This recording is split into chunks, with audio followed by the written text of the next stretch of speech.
Hello అండి. Hotel స్టైల్‌లో ఊతప్పాన్ని ఇంట్లో ఈజీగా ఏ విధంగా తయారు చేసుకోవాలో చూపిస్తాను. అందుకు గాను ఒక గ్లాస్ మినపప్పు, 2 గ్లాసులు రేషన్ బియ్యం, 1 టీ స్పూన్ మెంతులను తీసుకొని 2, 3 సార్లు బాగా కడిగి 8 గంటల సేపు నానబెట్టుకోవాలి. పిండిని రుబ్బే అరగంట ముందు ఒక కప్పు అటుకులను వేసి నానిన తర్వాత రుబ్బుకుంటే చాలా సాఫ్ట్‌గా వస్తుందండి ఊతప్పం.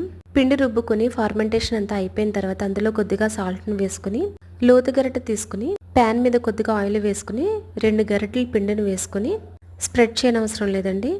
పిండిని వేసుకున్నాక సన్నగా తరిగిన ఉల్లిపాయ ముక్కలు, పచ్చిమిరపకాయ ముక్కలు, తురిమిన క్యారెట్ను, హాఫ్ టీ స్పూన్ జీలకర్రను, చిన్నగా కట్ చేసిన కరివేపాకును వేసుకుని మూత పెట్టుకుని ఉడికించుకోవాలి. ఒక సైడ్ అంతా కాలిన తర్వాత టర్న్ చేసుకుని రెండో వైపును కూడా కాల్చుకోవాలి.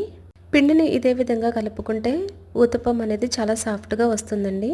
రెండు వైపులా కాల్చుకున్న ఊతప్పాన్ని ప్లేట్లోకి సర్వ్ చేసుకుని అల్లం చట్నీ కానీ కారపొడితో కానీ తింటే చాలా బాగుంటుందండి. Thanks for watching. Please subscribe my channel for more videos.